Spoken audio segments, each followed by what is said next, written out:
Okay.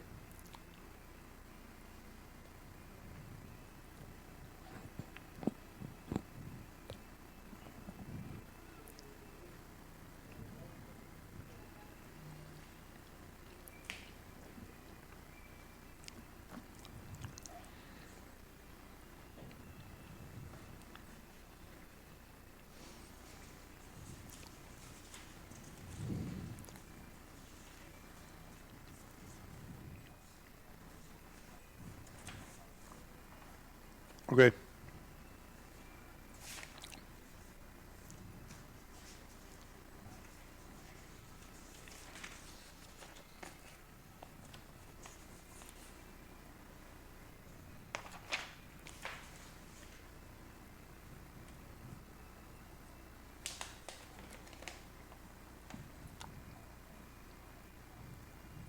Okay.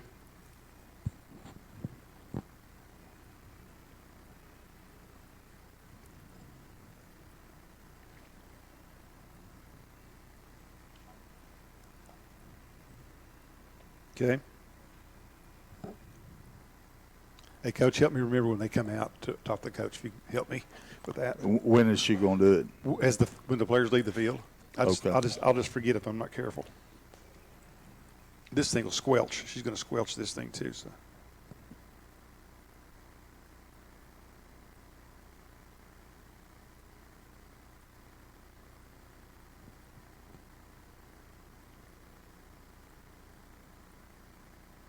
Good evening, everybody. Welcome to Campbell Field, home of the Corbin Redhounds, where tonight the Redhounds are set to take on the Lakers of Russell County in the first round of the KHSAA State Championship playoffs. The Redhounds come into the game 7-3, coached by Luke Salmons.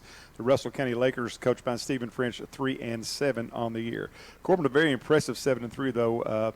Coach, as the losses this year for the Redhounds thus far: Frederick Douglass, Pulaski County, and Johnson Central.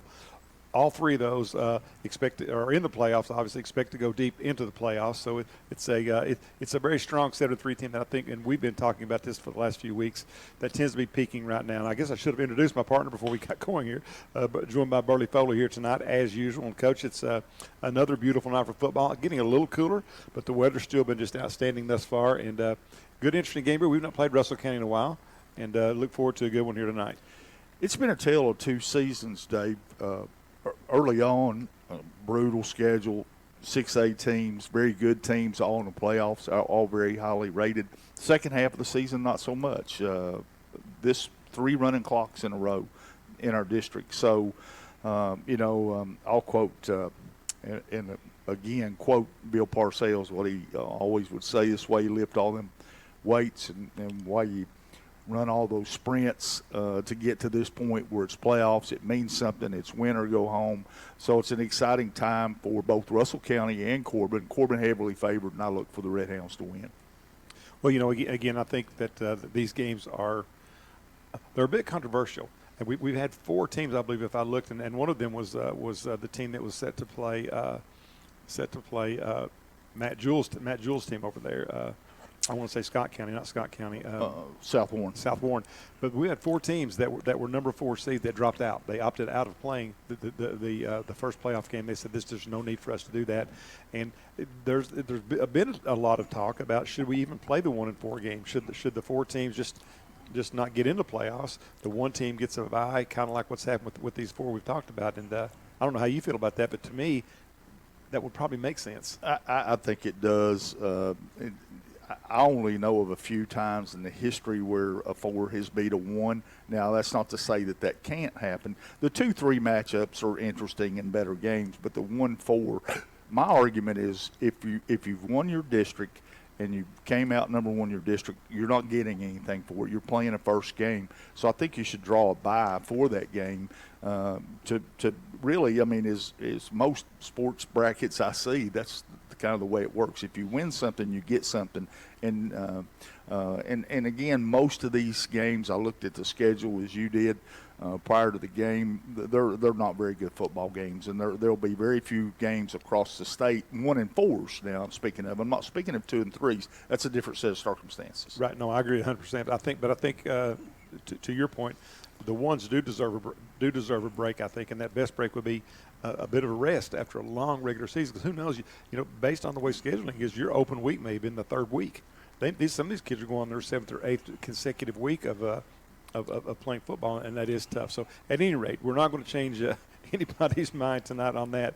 This is a 1-4 matchup. Corbin, the number 1 seed, they won the district, and on the other side, Russell County came out the number 4. So the Lakers will be in here tonight, a decided underdog, but it's going to be an interesting game to me, Coach. Kind of from the same perspective that we've seen the last 3 weeks. How hungry will Corbin be when they come out?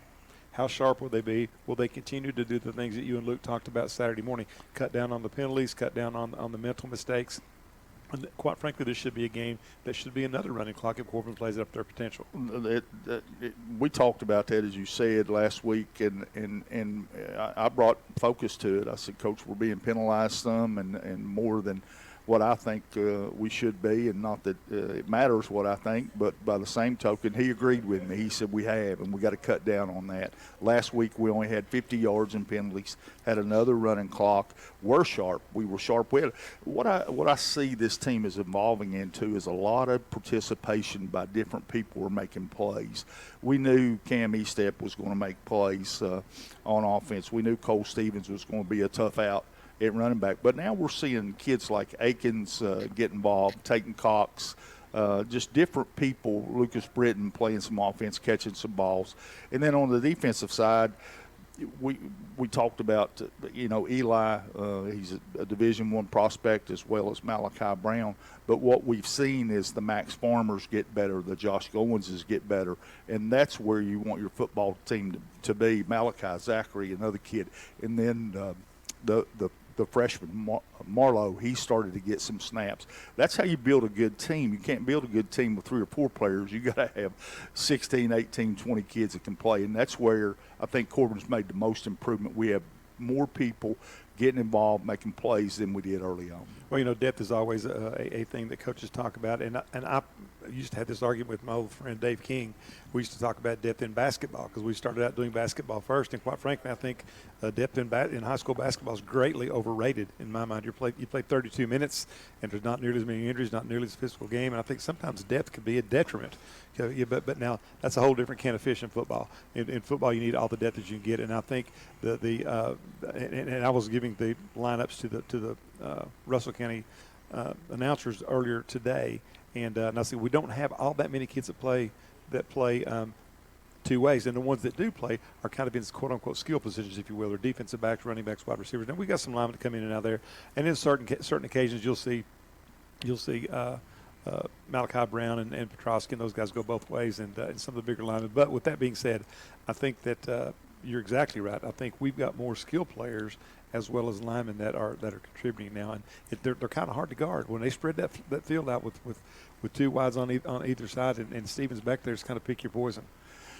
Well, correct, and again, I think that's the nucleus for a good football team is to have different people who can make plays. But the one unspoken thing that I don't think we've given enough credit to, coming into the year, there was a big question mark. We lost Cade Elam, just an outstanding quarterback, one of the better ones that's ever been here. Arguably, some will argue the best.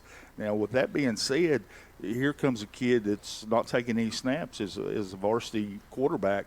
He's thrown, you brought this to my attention, he's thrown 21 touchdowns. It's 23 now. 23 touchdowns, 1 interception. That was the first pass of the year. I think he's been phenomenal back there. He's got a great arm. He can run as well as pass. He's been a good leader on the team, and he's made us a lot better than what I expected us to be, quite honestly, because of his play.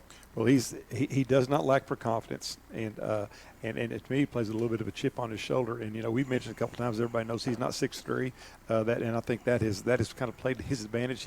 He works hard, and he kind of takes that, if you will, as a little bit of a motivator. But now he's also got 400 yards rushing, Coach. And early on, when before all this offense, was gelling and the timing was right. He saved some games, but by rushing the football. And he's going. And I think he's going to do that again tonight too. I think, but maybe not in tonight's game, but before the playoffs are over with, his running ability is going to be going to have to be dealt with. And as long as the weather stays good and we can throw the football long, we've got 4 guys that can stretch the field. I mean, we've got we've talked about that. And I think that's going to be something that's going to be hard to guard. It is. And we talked to Coach a couple of times about this. There's a couple of packages, and I don't be surprised if we start to see signs of some of that where you're going to see Eli and Malachi Brown in the game at the same time. We've seen Eli come in and play some H-back, and then obviously when we go with a tight end, he's the tight end. But I think you're going to see Brown come in and us go some 2 tights at times. I think we're going to see what we saw a little bit of that last week where Trey Persons, we went with 2 backs rather than 1 with Cole Stevens. So I think the best is yet to come from the Red Hounds. Well, we did do some as sports reporters will do. I did do some research here just a little bit this week. I had to find out what was going on with this with this RPI and who was playing who and how it gets reshuffled. And basically, this is what we have found out. The first 2 rounds are set in stone. Actually, RPI is set from whenever the last game was played. Everybody's RPI stays the same. It will not matter whether you win 3 playoff games in a row, lose 1, whatever it is. That RPI is set, and that RPI will kick in after the 3rd round.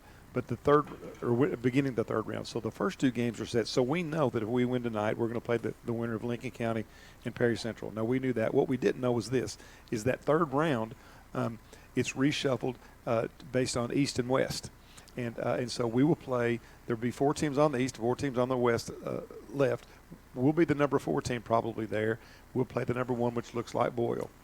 At that point in time, should you get by Boyle, then it's completely reshuffled and has nothing to do with East and West. So the East and West factor comes in during the 3rd round. It does, and it goes out the window in the 4th round, and we found that out the hard way when we traveled 5 hours to Paducah last year. But, with that being said, it looks like we're on a collision course with Boyle, the number 1 team overall in 4A. But I'm going to tell you right now, don't count Lincoln out. And we got to beat Russell County first. Sure. And we need to give them credit for being here and playing the game. But without question, Corbin heavily favored. But if we can't go to sleep on anybody in the playoffs. No, and I did say should we win? Okay, we got Coach Sammons down there with Aliana. We're going to send it on down to her right now.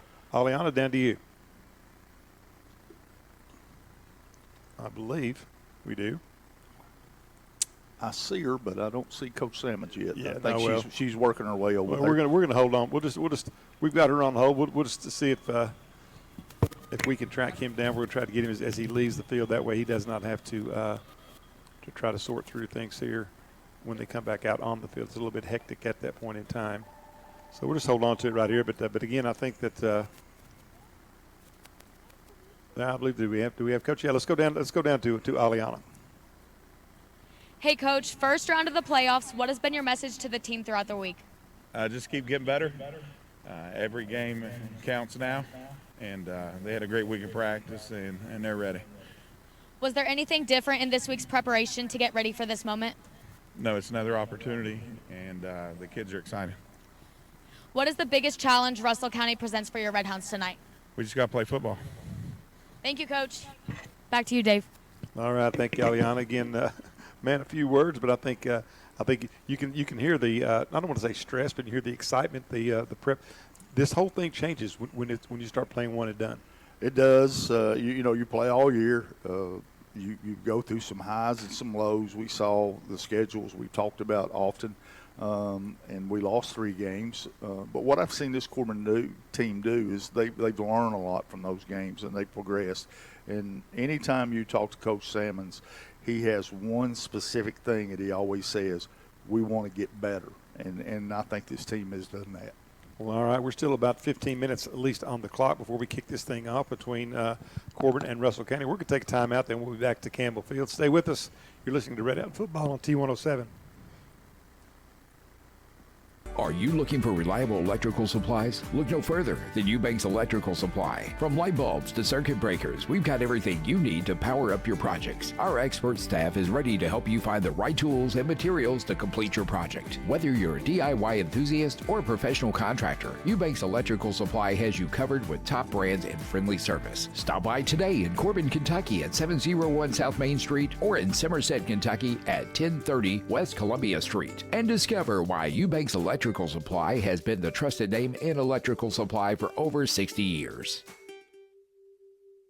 Need auto repairs? Then you need Owens Auto Repair. Owens offers a wide variety of parts and services. You'll find all the top name brand batteries and tires to a full line of truck and auto parts. Utility beds, Sherman-Williams auto paint, weather guard toolboxes, custom-made hydraulic hoses, and yes, service work for cars, trucks, and RVs. Whether it's auto repairs or just a battery or new tires, Owens Auto Repair has you covered. Owens Auto Repair, serving you for more than half a century. Located just down from Corbin High School on Cumberland Falls Highway in Corbin. One sip of tropical lime-flavored Mountain Dew Baja Blast will turn this into this. Your barbecue into a cabana. And your backyard into an island oasis. With a blast of tropical lime flavor, you can bring the beach vibes with you everywhere.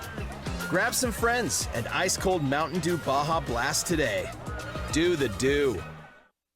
Ever heard the phrase big enough to serve you, small enough to know you? It's true at Hometown Bank. From the easy-to-use mobile app to online banking and even bill pay, Hometown Bank has everything you need to make banking easier. Whether you need to make a mobile deposit or would rather stop in and see a friendly, smiling face in person, Hometown Bank is here and ready to help. Stop in and find out how easy working with a Hometown Bank can be. Visit the Hometown Bank nearest you. Member FDIC, Equal Housing Lender.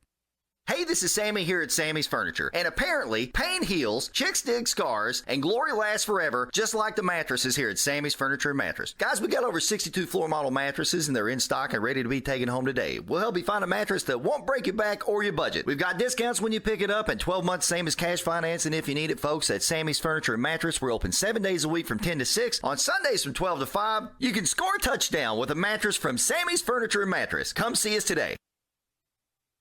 Built to win, born from championship DNA, Honda's 2026 CRF competition lineup is here and engineered to lead. That includes the race-proven CRF 250R and 450R, factory-tuned RWE models, and the Enduro-ready RXs. Whether you're chasing whole shots or single tracks, there's a Honda CRF made to dominate. Visit Tri-County Cycle Sales, 8775 US Highway 25 in Corbin, Kentucky today, and ride red on a Honda built to win. For your safety, read the owner's manual and always wear a helmet and eye protection. Honda motorcycles are for riders 16 years and older. Dispatch. I will be stopping a high-speed, reckless driver headed from Smoky Bear's Barbecue over to the big Corbin football game. Officer, proceed with caution. Smoky Bear's is serving up some of the best food in town. They have house-made sauces, rubs, fall-off-the-bone ribs, the best burgers you can find, and ridiculous salads. You aren't kidding. This place has folks lined up out the door. Send every unit you can before Smoky Bear's runs out of food. Attention all units requesting backup at Smoky Bear's Barbecue and Catering on American Greeting Card Road. Enjoy Smoky Bear's Barbecue 7 days a week for lunch, dinner, and all your catering needs. Dine in, carry out, order online, and DoorDash.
Burley Foley with you here. Field side, about 8.5 minutes on the clock before we kick things off here tonight between Corbin and Russell County. First game of the state playoffs. This is the number 1 seed, which is Corbin, against the number 4 Russell County. Their records are exactly reversed. Corbin 7-3 on the year. Russell County 3-7. Burley, we've came into this game, and you can't help as prognosticators, if you will, to look beyond that to see what's coming up for the next week or so. But the main thing I think tonight is come out, be sharp, continue to improve, as Luke always talks about, and get out of here healthy, and then see what happens next week. But whether you draw Perry Central or Lincoln County. Well, at this time of year, you play yourself, no matter who they're running out there, whether it's a 4 team or a 3 team or the number 1 team in the state. And I think that's Coach Sammons' message to his players. Hey, don't pay any attention to what Dave and Burley or the Lexington Herald or the Corbin Times or whatever, News Journal, whatever media outlet you listen to. Listen to your heart, listen to yourself.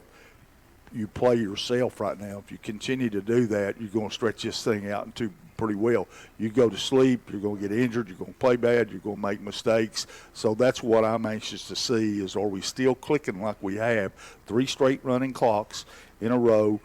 The opponent's not been what we thought they would be. We thought Harlan County would be a little better. Whitley's down some. 4 straight running clocks. Yeah, 4. That's correct. And then Great Crossing, I thought, would give us a little better tussle than what they did, but they didn't.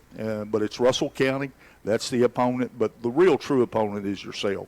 Well, I think that's a good point, and I think that's the thing I'm looking for tonight. Is Corbin going to be excited about this game played as if it is a playoff game, and then are they going to be sharp? And you can tell the offsides penalties, the unsportsmanlike, and we had a few of those early on. The type of things that you can control, but just the focus type of things. It's a pretty good crowd on hand. Actually, a bigger crowd than I anticipated. And Corbin's always a late arriving crowd. Still see folks filing in, but Russell County traveled pretty well too, Coach, and had a chance to talk to some of those folks early on. Real good conversation with their radio people. And they've got a little tradition over there. They've been down to football for a while. Pretty good basketball school, though, as well. I don't remember the exact score, but I was talking to Derek a little earlier. We went over there and played in probably the worst rainstorm that I've ever seen. I've never seen it rain like it did, and just came away, had a 1-point win. And Rex Huff was a guy on that team, and John Cox and some of those guys, Gomez. I specifically remember they had a great player. His last name was Poppywell. He was a big fullback. We had a hard time handling him in the rain because that just played right into what he did well. And so Russell County, through the years, they've been hit and miss with some pretty good teams. But, here they are, their opponent. I'm sure the message to from their coach to them was, hey, we just got to go out and play football. We'll play loose. They have nothing to lose at all. There's nobody except maybe a few folks on their side of the field who think they're going to have a chance. But now some people get this team, Russell County, mixed up with Russell. We played Russell, which is up around the Ashland area, a few years back, and they're traditionally a powerhouse in football. They've been very good. Been very good, and I remember going over there and watching us get a handle pretty easily one time. But now Russell County has always been just good enough that you've got they show up, but not quite been able to get over the hump. The captains are meeting out at midfield right now to see who's going to get the football first. In a game like this, I think if you're Corbin, it's tradition to kind of defer to the second half. I take that football first and go ahead and get this thing started. I do too. You and I have talked about that many times. You only get so many times to get the ball. Why do you pass one of them up? Unless it's just terrible weather conditions and you want to try to pin them deep. I do understand that a little bit, but I like taking the ball. Or if your offense stinks, if you got bad offense, the Baltimore Ravens for years, they live by the defense. They would always defer. Now, I've even seen some pro teams now they're saying give us football first. But you don't know how many possessions are going to be in a game. That's dictated by a million different factors. How many times a kid runs out of bounds, how many penalties there are, blah, blah, blah. So if you know for sure you're going to get that first one, it's possible you're going to get the last one too, which gives you one additional possession. I don't understand why we don't do it. I'm sorry, Dave. Say hypothetically you do give up the kick, and then you hold them and you fumble your first possession, you're 2 possessions down right off the bat. And I know that everybody likes that Bill Belichick thought process is you want to double down. You want to score right at the end of the half and then get the football to begin the second half and score again and get 2 scores in a row. But I would much rather gamble with getting an extra possession than taking a chance on having the ball. First of all, there's no guarantee you're going to have the ball at the end of the first half, and there's certainly no guarantee there's going to score either. But at any rate, it's good fodder to discuss. But and while we're having that discussion, I missed who won the toss, so we'll figure that out here just in a few minutes. But both teams, Russell County out on the field right now. Corbin's still getting ready to come back out. I can see him coming out now as the captains are making their way back to the entrance over there. Again, beautiful night for football. One thing I like to point out, it is Thursday night football. We're typically on Friday night. I looked at the schedule today, about half that looked to me about 50-50. Some people playing tonight, some playing tomorrow night. I know we got weather supposedly coming in tomorrow. Don't know if that's part of the factor or why it is, but I don't remember this many Thursday night games for the playoffs since I've been following high school football. Now, there may have been that I missed because I miss a lot of stuff, but it's a lot of Thursday night games going on across the state.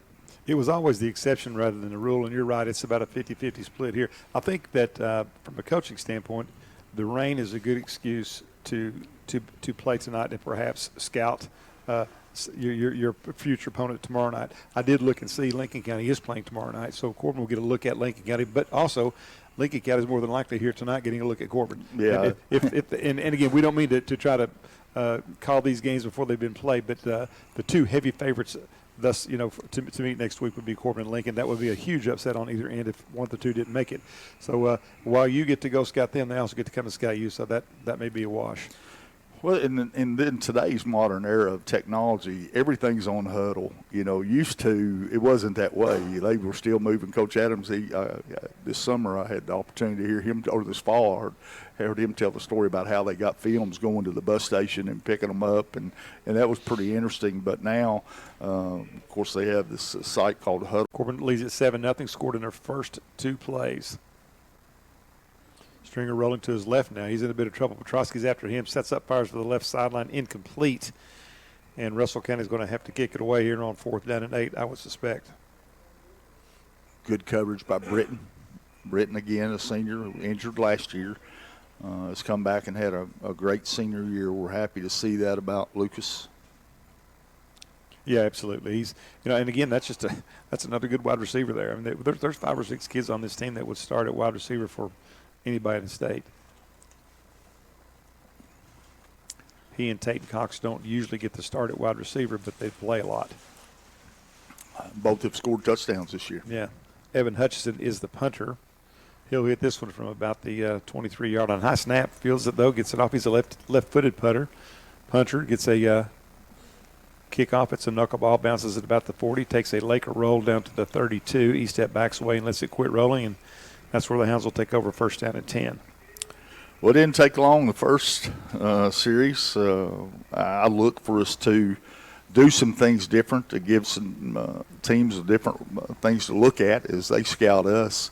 Zach Thomas has been a weapon this year. Of course, Cam's already scored once tonight. Cole Stevens has been our workhorse in the backfield, and he's back there now. Tatum Cox far to the left side. He's over in front of the Corbin bench, split out wide. Slot to that side also, and then Thomas and Akins to the short side of the field. Stevens in the backfield with the quarterback. Stevens takes a handoff, starts around the left corner, is going to be hit and stacked up, lowers his head and fights forward for a gain of about 4, maybe 5. Good running that time. He got all that on his own as the Lakers did a good job of stringing that play out. Good pursuit, and I'll tell you what, they're a big underdog, but they're coming after us. They've hit us pretty good. Up front, the tackles are Tolliver and Farmer. The center is Seth Jones, Seth Jones, one of the guards. Sammons takes a snap, looks to throw, has got all day long, fires long down the middle of the field as he steps out there again, makes a catch. What a grab by E-Step. He held the defender off with his left hand and almost caught that ball with one-handed at about the 15-yard line and immediately tackled there. But, Coach, talk about that throw. My goodness. That ball's in the air for 50 yards. This kid he's got a rocket for an arm. I mean, he's fun to watch. He really is. When you hear people talk about kids that are fun to watch, this kid's fun to watch throw the football. It's hard to explain on the radio. I mean he has got a cannon. Now, credit those guys up front because he had room to step into that one. Great catch by Cam. Yeah. Also, he put that ball right on him, and Cam caught it. Hounds got it 1st and 10 at the 12-yard line. Sammons in the shotgun, going to keep it himself. Now he pitches it out and out to Stevens. His first touch of the game, or second touch of the game, is going to be hit and dropped just inside the 10 down to the 9-yard line. Gain of about 3. Cole's handled it twice, and both times they've played it very well. They come up and put a hat on it. It looks like they probably played the run a bit better than the pass. But my goodness, great job by the Corbin offensive line, Burley. Yeah, only 3 runs in the game, and we haven't totally dominated them up front on the run. Second down and 8 from the 10-yard line. Corbin on top 7-0. 8:35 to go here. Hounds threatening to extend that lead. Salmon's looking over the sideline, gets his play call. Takes it, looks to throw, fires across the middle. Touchdown, Tayton Cox. That was so easy. Tayton just made a little out move and then cut across the middle. Those crossing routes, we've seen Corbin incorporate those crossing routes really more and more lately, and Cox did a good job of coming back to the ball. And once again, Salmon just put it right on the numbers. Yeah, the defensive back's got to take the slant away, especially with a kid at 6'4", and once Tayton got inside, it was over. That particular offensive set, we saw Eli Petrosky again at the H-back. Yeah. Look for that later on down the year. I think we're going to see that. I think we're going to see we're going to see as Whittington completes the extra point, drives this one right through the middle. I also think we're going to see E-step throw out that jet sweep before the year's over as well. Those are 2 things that I really think Corbin can catch some people napping with. All right, Corbin on top 14-0, 8:23 to go in the first quarter. We'll take a short timeout, then be back to Campbell Field. Stay with us. You're listening to Red Hound Football on T107. Need auto repairs? Then you need Owens Auto Repair. Owens offers a wide variety of parts and services. You'll find all the top name brand batteries and tires to a full line of truck and auto parts. Utility beds, Sherman-Williams auto paint, weather guard toolboxes, custom-made hydraulic hoses, and yes, service work for cars, trucks, and RVs. Whether it's auto repairs or just a battery or new tires, Owens Auto Repair has you covered. Owens Auto Repair, serving you for more than half a century. Located just down from Corbin High School on Cumberland Falls Highway in Corbin.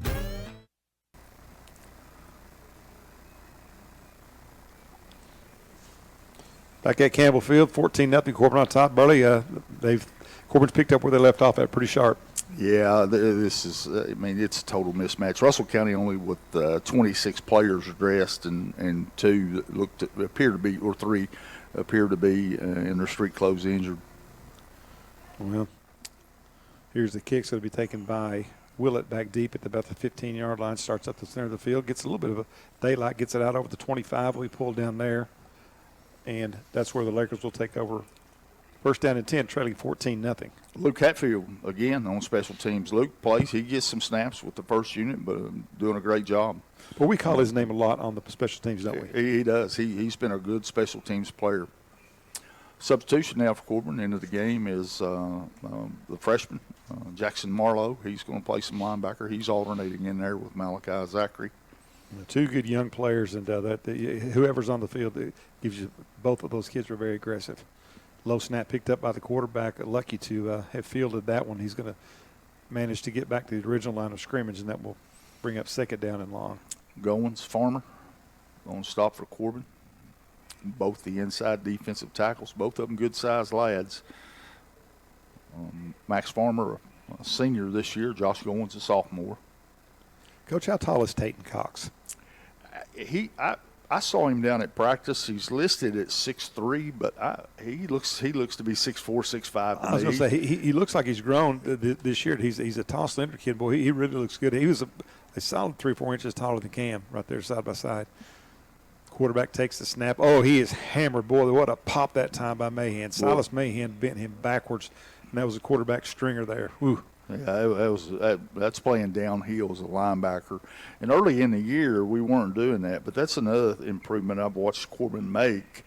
But linebackers playing toward the line of scrimmage, and that time he caught him full speed in the hole. Yeah, their first movement was forward, and that was a great hit that time, though, by Silas Mahan. It sure was. Third down and 9 for the Lakers, working from their own 27-yard line. Corbin on top, 14-0. Stringer back to pass. He's being chased, and he's got Malachi Brown after him. Dumps it off underneath. It's going to be completed, but for a short gain out to the 32. Gain of about 5. We'll bring up third down and 4. I would not be surprised if they didn't go for it here. I don't know why you wouldn't. Yeah, what do you have to lose? Malachi Brown with the pressure. It's about also, Petrosky helped force him out of bounds. Yeah, excuse me, Coach. 4th down and 6. Looks like they're going to punt it. They've got Hutchinson in to kick it away. He's going to hit it from about his own 21-yard line. Let's see if Cam's not going nearly as deep this time. He's going to be there at about the 45, waiting on this one. Corbin on top 14-0, 6:20 to go in the first quarter. Kick on the way. The lefty puts the foot to it, takes a nice bounce as he kicked away from E-step over, bounding over towards the Corbin sideline, will be touchdown at about the 35, maybe the 36-yard line. That's where Corbin will take over first down at 10. 2 possessions, 2 scores, both of them through the air. One to Taden Cox, one to Cam E-step. What do you think they got in their bag of tricks this time? Is it time for Zach Thomas? I think they're going to take turns.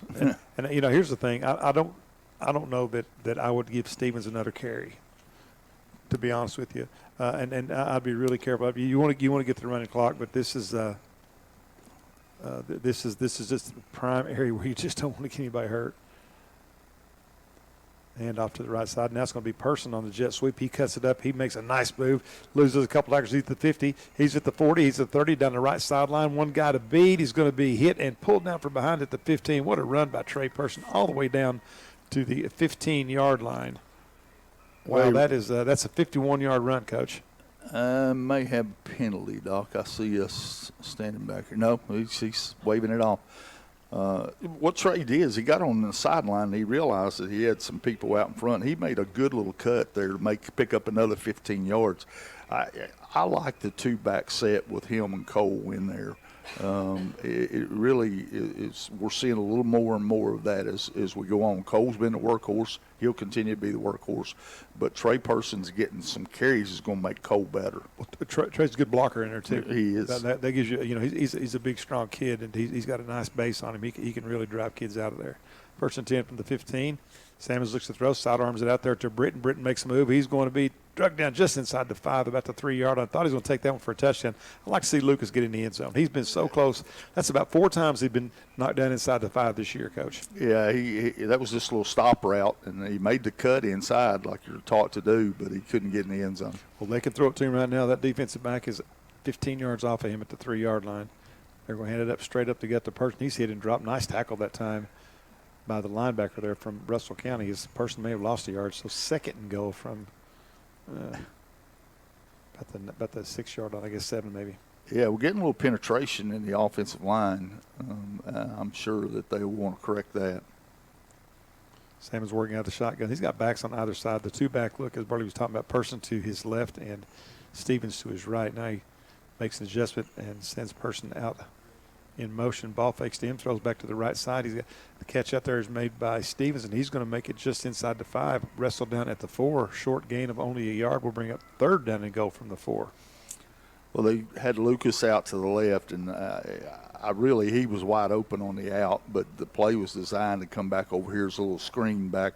Here we're seeing Malachi Brown come in the game now offensively. I thought we might start to see that wrinkle a little bit with both he and Petrosky in it, double tights.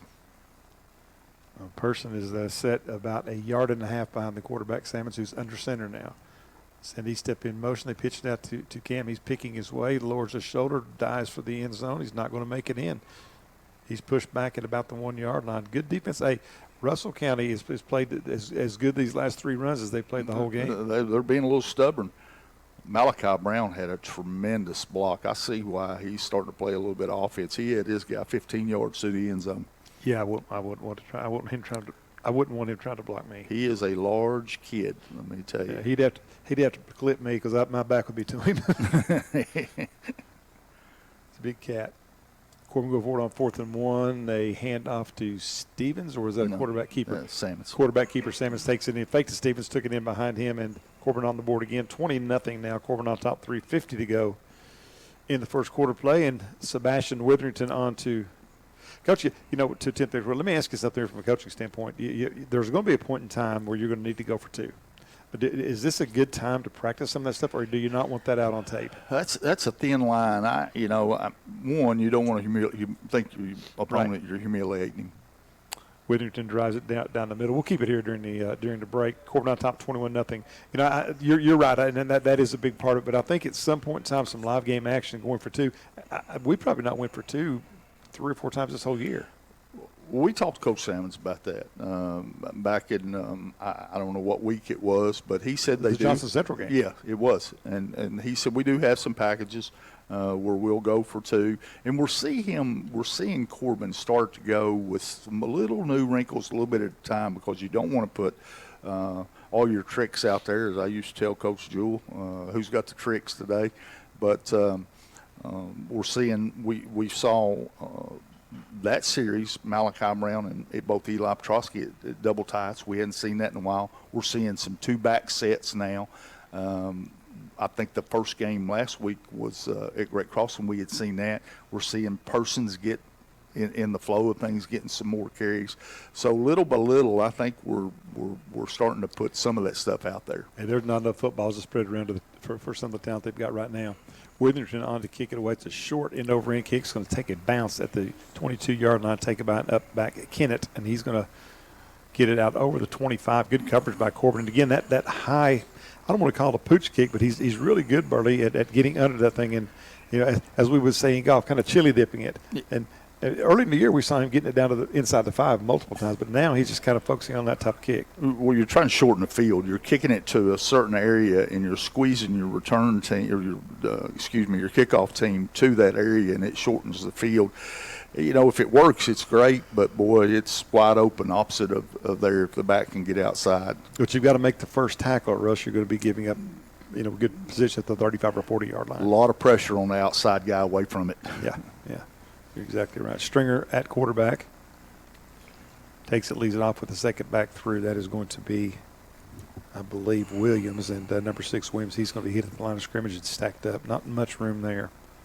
Yeah, we had a little bit of everybody in on that stop. One thing I'd like to see Corbin do that we're going to have to do at some point in the playoffs is take a drive and knock them off the football and go boom, boom, boom, boom, because – although we're ahead 21-0, we're not just really busting long runs. Pretend like it's raining. Yeah. Pretend like it's 20 degrees colder and raining. I agree with you. That's the way it'll be in a few weeks. Stringer back to pass. He avoids the rush, starts up the right side. He's going to come out or get across the line of scrimmage, rather out to the 32, 34-yard line, gain of about 9. He's going to be short of a first down by about a yard. Positive pretty play. hard-nosed kid there, Coach. Excuse me. Positive play for Russell, though. Picked up, looked like about 7 on that one. I thought he was going to lose 7. He ducked under the rush, and it looked like the guy just, with them four monsters we got up there, it's not hard to duck under them. Yeah, they got underneath. He went right under Malachi Brown and came out on the other side, like going in a tunnel and coming out. It's a big kid, and Petrosky was over there as well. In the game, Caden Freeman. We talked about Caden this year. He's played a lot with the first unit. Stringer still working out the shotgun. Keeping himself around the left side. This time he runs off tackle. He's going to pick up a little bit of yards. I think he's going to be close to the first down. Well, I think I'm going to mark him just a touch short. 4th and a yard, I'd say. Russell's got to go here. I don't know why you wouldn't. I'll tell you what, though. You look at Malachi Brown. This is as close as they get to us, about the 50-yard line. But Malachi and Eli, it's 2 big kids. We're big across the front line. That is size is not a problem for us up front. That's some good-looking athletes right there, let me tell you. And not just those 2, but those 2 bookends, they certainly stick out. 4th down and 1, they're going forward here. Stringer lowers the shoulder, gets out left side, picks up the first down, and then some out to the 40-yard line, a gain of about 5 on the play. Nothing there, and Stringer did a good job bouncing that thing to the outside. We didn't have anybody there. We actually should have closed, and that could have been a big play for us, but good job by the heart of the defensive line, but we failed a little bit on the outside. Still in the first quarter, clock winding down, 1:15 to go in the first. Corbin on top 21-0. And Stringer's got the Lakers of Russell County back at the line, working from their own 40. Backs off now. Luke glances back over at the sideline, gets another play call, and Coach Steve French changing his mind there. Looked like backs on either side of Stringer, 2 wide outs to the right. Back to throw. Stringer steps up, fires long down the left sideline. Incomplete. He had his man. His man was open, got behind the defense back there. And I tell you, that young man showed a pretty strong arm himself. We were beat. I mean, we got beat then. We got lucky the ball was overthrown. Russell with a little bit of fight here late in the first quarter. Well, Tanner, just a junior. They've got him listed 5'6", 140. I think he's bigger than that. The 5'6" part I'll buy, but he looks a lot heavier than 140 to me. I hope that's the way they measure 5'6", because if he is, I'm 7 foot. Well, he's a pretty stocky kid too. If he's 140, I'll be surprised. I think he looks about more like a 170. But anyway, back to pass. Here comes the rush. He dumps it off underneath. Got his man out there, and that is incomplete off his hands. I saw the yellow gloves there that Person was wearing. I thought it was a flag on the play. He threw that one out of the defense for himself. He wasn't throwing that one to anybody. He was just trying to get the heck out of the way because we had the heat coming. Big Malachi Brown bearing down from his left defensive end. Yeah, people usually run away from Malachi and throw away from him as well. He's just so disruptive. That was intended for Christian Williams, and he's a good-looking kid. He's 5'10", 175, and had he caught that ball early, he had some room to run. Well, when we talk about Corbin's size, we're 6'4", 6'4", 6'4", 6'1" across the front line. Yeah, and the 6'1's about 275. Fakes the handoff up the right side. Stringer looks to throw, fires it up the middle. That was going to be picked off. No, incomplete. Two Corbin players had a chance at it. The first one was Malachi, number 11 there, Malachi, and he got a handoff. Then the Corbin defensive back dove for it and missed it as well. Well, he had two giants coming after him. Stringer did. He did a good job just getting rid of the ball. Corbin just with a lot of pressure on anything they're trying to do from a pass perspective. Yeah, Malachi Zachary back looks full speed, but he was deep on 15 yards deep covering there on defense from his linebacker position. Those linebackers are Cox, Persons. Punt on the way. The little pooch kick's going to bounce at about the 40-yard line, and the official's going to blow this one dead before it actually got underway. As the kicker Hutchison there is talking to the official. I'm not sure what that was about, but it doesn't look like there's a penalty. Maybe the officials just weren't ready. Mahan also still in there. Made a big hit this evening. 4th down and 10 for Russell County, kicking it from their own 30. Kick on the way. Kicking it away from E-step again. That was going to angle towards the right side. And the Corbin player will fall on it over there. And the Hounds will take over possession at the 35-yard line. That was Bryson Hopkins. He had his back to the ball, and they tell you, your teammates holler. I'm not going to say what they say to get away from it, but they holler for you to get away from it. But I don't think Bryson heard him, and he had his back to it and did a good job getting on the ball. But that one almost bit us. Did it hit him? I couldn't tell. I don't think it did, but it was close enough that he wasn't sure. He wasn't taking any chances, was he? He said, I don't need to cover this thing. Corbin on top, 21-0, 23 seconds to go in the quarter. Salmon's working out the shotgun. Stevens to his right. Corbin in their more traditional 4 wideout set, 2 wideouts to either side. Stevens in the backfield with Salmon's taking his time. Mason takes the snap, rolls to his right, dumps it off underneath to Stevens, right flat. Makes one guy miss, lowers his head, and gets over the 40 out to the 45-yard line, gain of about 9. About a yard shy of the first down. Well, we talked about Cole, and in this game, it's going to be a running clock at some point. I'm confident of that. How much do you protect him, and then how much do you try to keep him in playing shape? That's a fine line as the quarter ends. Well, absolutely. 21-0, Corbin on top after one. We'll take a 60-second timeout, then we'll be back to Campbell Field. Stay with us. You're listening to Red Hound Football on T107. One sip of tropical lime-flavored Mountain Dew Baja Blast will turn this into this. Your barbecue into a cabana. And your backyard into an island oasis. With a blast of tropical lime flavor, you can bring the beach vibes with you everywhere. Grab some friends and ice-cold Mountain Dew Baja Blast today. Do the Dew.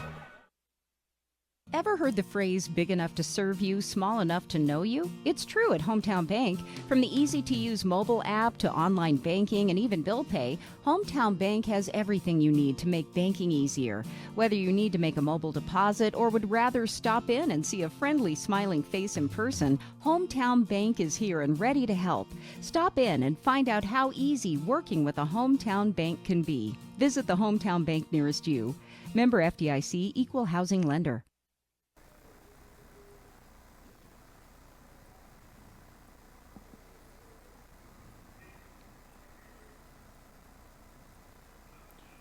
As we get back to action here, the second quarter of play, Stevens off left tackle is going to be cut down after about a 2 or 3 yard gain, but that will be enough to move the chains. And Corbin, first down and 10, ball on their own 46-yard line, leading 21-0. Dave Cox and Burley Foley with you here from Campbell Field. First round of the state playoffs. Exciting time in high school football.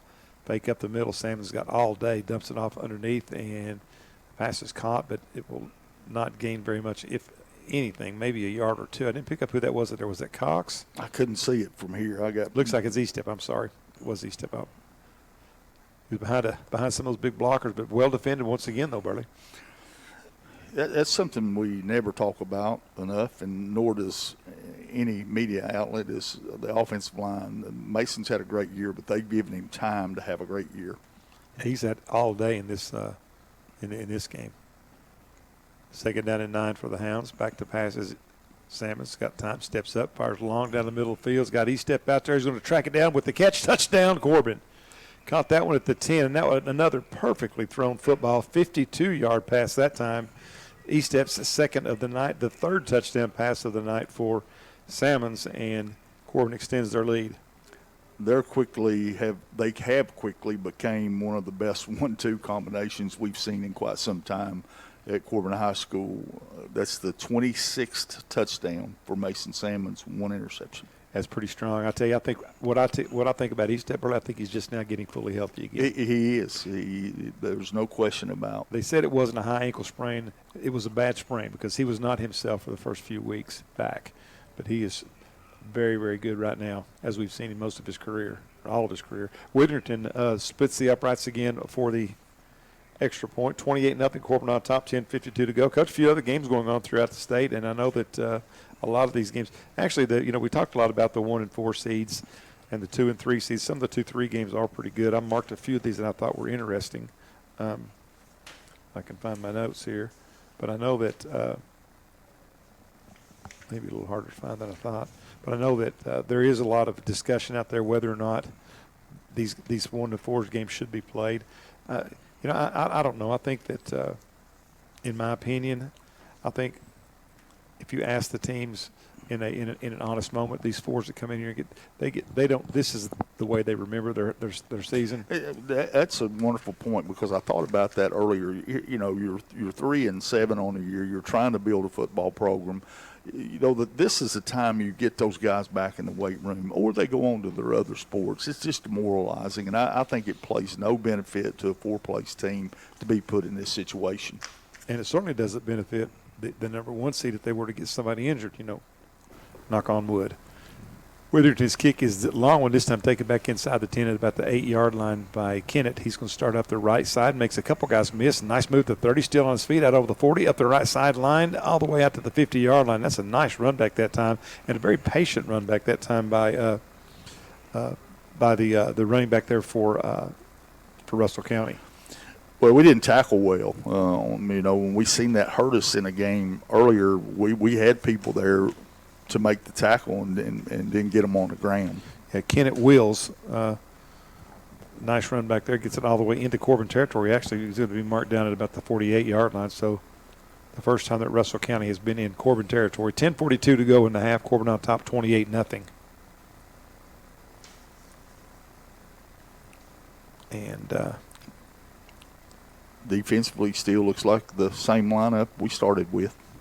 Stringer at quarterback, one back to his left.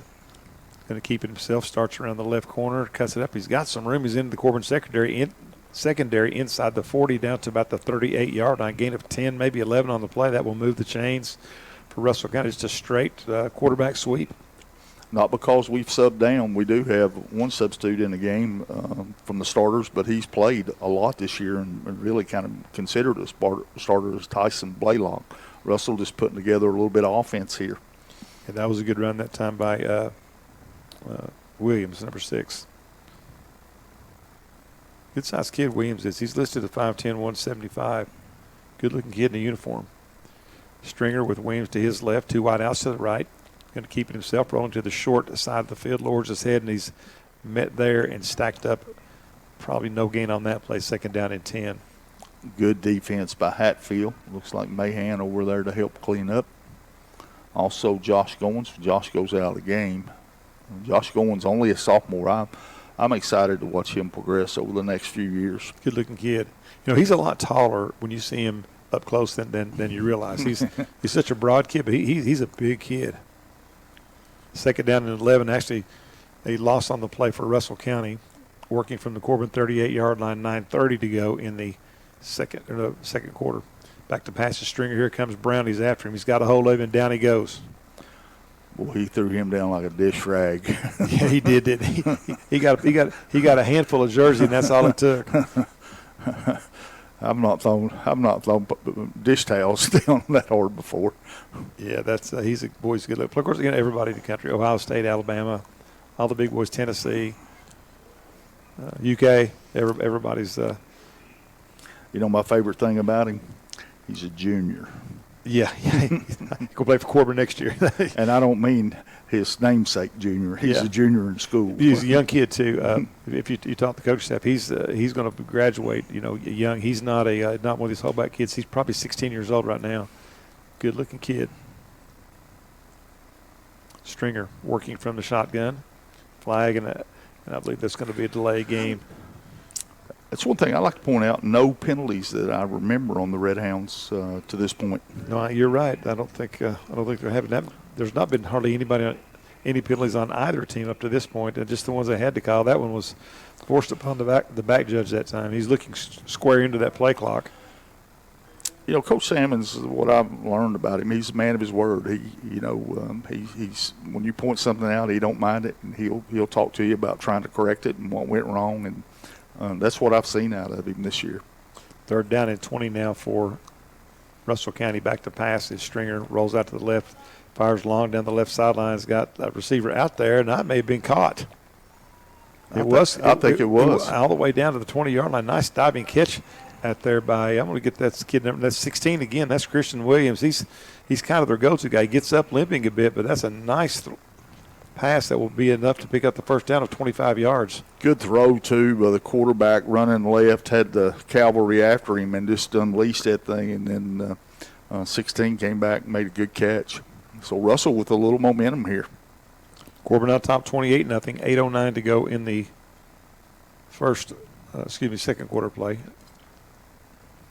In the first half is what I was trying to say. Stringer takes the snap, leaves it off. Second back through, a gain of about 3. That's Williams there. Malachi Brown, Mahan, Petrosky on stop for Corbin. As the game goes on, Dave, let's try to talk a little bit about Coach Salmons' staff. We not talked about them a lot this year, but they play a big role. One of those, a local guy Lou Allen, played here. Yes. A great young man. 2nd down and 8 now for Russell County. Stringer takes the snap, fakes it, keeps it himself, bounces it out left tackle, and he's going to be hit and dropped after a gain of a couple. We'll bring up 3rd and 6 now. Big Max Farmer on the stop. Yeah, I don't think they got any choice here but to play 4-down territory pretty much, certainly any time inside the 50. But I do think it's kind of important for Corbin to kind of tighten up just a bit. You don't want to give up those big plays like that. No, we did. The big long pass play, we just broke down on it because we had the pressure there on the quarterback. He was rolling left. It was going to be a very difficult throw, but the receiver was able to come back and get it. Yeah, also, there's a 3rd and long also. Those are particularly annoying when it's 3rd and long. 3rd and 7 right now. Quarterback's going to take it. He starts left side, sidesteps a couple tackles, gets it down to the 10-yard line. That will move the chains again, I believe. He's going to be really close to another first down. I believe they're going to give it to him. Yeah, I'm sorry, Dave. My credit to Russell County. They're earning this. They're not playing like they're a heavily underdog. They've come out and started to block us and move the ball, and that time was able to pick up the first down. Yeah, they're going to lay the chains down. The ball resting just inside the 10-yard line. He had to make the 10 for the first down, so it's first and goal from essentially the 10-yard line, the 9 3/4 line. 6:07 to go in the first half of play. 28-0. Corbin on top.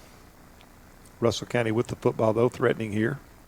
Stringer and the shotgun backs on either side of him. Kennett and Williams, excuse me. They lead off the second back through, lowers his head, moves the pile forward all the way down to the 5. Good run that time by number 4, Ryan Green. That's his first carry of the night. Russell's offensive line starting to push us a little bit. Early on we've seen it just a total mismatch, but on this particular drive they've been able to push us off the ball. Yeah, Corbin got lost their focus a little bit here on a couple of long plays, I think, Coach, and Russell's picked up on that momentum. Second down and goal now from the 6. Fumble the snap, and he falls on it. The quarterback barely picks it up before he is snowed under all the way back at the 12-yard line. So a loss of 6 on the play. That is exactly what Russell did not need. Yeah, it was a bad snap, and he had to pick it up. But we had Tayton Cox coming off the right side on outside linebacker blitz, and there was just nobody there for him. He's a good blitzer, isn't he, Cox? He is. He's rangy is the way I would describe him, and he's got a little toughness. He's underclassman as well. He's got good anticipation on the snap, too. Seems like he gets a really good jump. Back to pass to Stringer, dumps it off underneath, and this play's going to be blown dead, though. On a 3rd down and 11, that's a tough break for the Lakers because Christian Williams had taken that little screen pass and only had one man to beat to get to the end zone. He might have had a shot on that one. I'm not sure what the penalty is. Waiting on White hat to tell us here. Looks like motion. Yeah, illegal procedure will back them up. Them being the Lakers backed up 5 more yards. Will be 3rd to 16 now. 4:44 to go in the half. 28-0 lead for the Red Hounds. Back to Tayton Cox and that blitz off the right side. Corbin's so big and physical up front. When you can cheat them linebackers up on the outside and bring them, that's a tough out. I mean, that's tough to deal with. 4.5 to go in the half. 28-0. Corbin on top. 3rd to 16 now for Russell County. Back to throw is Stringer being chased out of there. He's going to fire long for the end zone. Overthrown. Had that ball been thrown just a little bit closer to the receiver, I believe Britton would have intercepted it. But he was getting pressured that time, the quarterback, by big Malachi Brown. Malachi had him right in his sights. Yeah, the bad luck for Lucas then is it was a bad pass, because if it had been a good pass, he would have had a shot probably to pick it off. Well, Sam, I'm going to mention Malachi Brown right there. That's a great play by him from the standpoint, not just the pressure, but the restraint that he showed. He could have leveled that kid and chose not to. And the officials may have let it go, or they probably would have called a penalty, but he pulled back and did not hit him, and that was a really smart play. It's an outstanding point. It's called discipline, and you have to be disciplined down the stretch. Like I thought he was going to lower the boom on this kid, and he got rid of it quickly and actually threw it away, and Brown let up. That was a smart play on his part. Here comes the pass again, intercepted this time.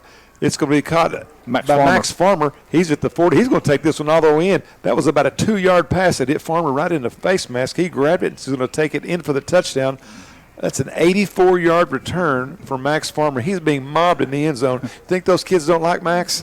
Well, what a great thing to happen to a great kid. He's a senior. He's played well. Max is one of those guys that he waited till it was his turn.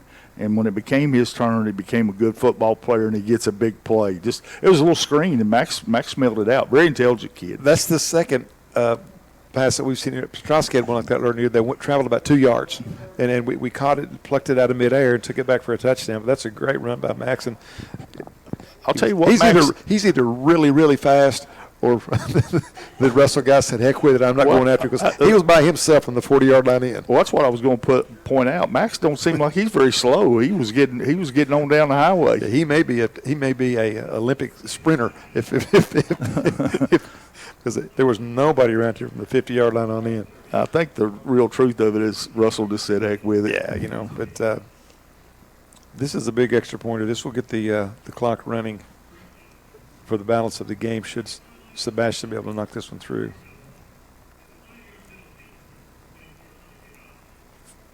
I didn't catch that. 5-yard penalty on somebody for illegal substitution, maybe. I don't know. But, I don't know. It's going to go. It's going to be enforced on the kickoff. So Witherington will kick it from the normal spot here, and I think both sets of fans hoping he hits this one's kick on the way. It's going to be good, but they've blown this one dead too, I believe. Nope, nobody rushed. All right, so 35-0. Corbin on top. 3:46 to go in the half. That will get the clock moving, Coach. And I think if you're Corbin, you pretty much accomplished what you wanted to do. They stiffened up down here where they needed to in the end zone. But I'm going to give Russell some credit. They played hard the entire game. No doubt. They came out with a little fight. They blocked us. I mean, at times they were blocking us. But, this game's all but over. But back to that conversation we've had now for 4 weeks, and I don't know the answer to it. How much do you play your first line guys, knowing you got a pretty good team coming in next week, guys? I'm telling you, don't go to sleep on Lincoln, because I think they're going to beat Perry, and I think they'll beat them soundly. And we'll have a football game next week. Well, I think so, too. They're physical. I remember the last time they were down here, we won by a touchdown late in the game, if I remember correctly, and it was a rainy kind of a game, wet, and but Lincoln's physical, and they're good. That will be their Super Bowl. And let's be honest, Lincoln's been rated above Corbin all year long as far as their RPI is concerned. They don't think they're the underdog. The only reason that they're coming to Corbin is because those first 2 rounds are already set based on the geography, or based on whether you win your district or not, and Corbin did. Short kick from Witherington, taken by an up back at the 25-yard line. Starts up the left side, will be hit and hammered down to the 35. Boy, there were bodies flying everywhere. And that was number 6, Christian Williams. He took a bad hit, and he's still down. That was Jackson Marlowe on a hit for Corbin, the freshman that we're starting to see some snaps from. He took a vicious hit. I hope he's okay. I do too. Well, the Corbin trainers were the first one to get to him, which that always – to me is kind of an indication of how bad an injury could be, possibly, because he didn't wait. The Corbin trainer went ahead and came straight out there. Yeah, he's still on the field, and trainers are with him, so we certainly. Yeah, our prayers with him, because he took a massive hit there, and he went down immediately. And I believe, if I'm not mistaken, I think that's number 6, Christian Williams. He's a fine running back. He's had a couple nice runs tonight in this game. No matter what the situation is we all know, favored team, non-favored team, he's getting up, and that's a great sign. You never want to see anybody injured, and he took a shot. Yeah, it's a great sign that they're letting him get up and move around. It looks like it's a now, I don't want to – I'm certainly not trying to evaluate anything, but he looks really woozy, and they're letting him walk off under his own power with a little bit of assistance, but it doesn't look like it's anything in extremities or anything like that, or neurological. Thank goodness. He just got his bell rung. That's the old term for it, and I'm so happy that young guy's walking off field on his own power. Yeah, we mentioned him a couple times now. He's a good-looking kid, 5'10", 175, just a sophomore, Burley. He's had a couple nice runs already in this game, had a pass reception. So I don't know that he'll be back in this one, and I don't know if I would want him back if I was on that sideline, but because he did get popped pretty good.